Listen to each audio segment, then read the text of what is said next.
Ayan, good morning! Sunday, have a blessed Sunday! Ayan po, kakain po kami. Ayan, kain tayo.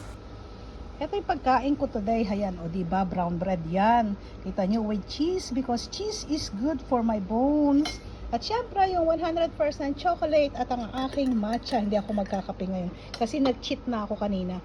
I got already actually a coffee at pandesal. Oh, ayan, si Narika, ang kinakain ay pandesal. Kanina kumain na ako kasi white bread yun, bawal dapat. Tsaka egg and hotdog, bawal daw yung hotdog. Kaya egg lang pwede, tsaka cheese. So ito yung tinapay ko. Diba, sacrifice. Kita nyo. Tapos si Banchota naman, ito yung kinakain niya. Ano ba yung tinapay niya? Ganyan din, white bread.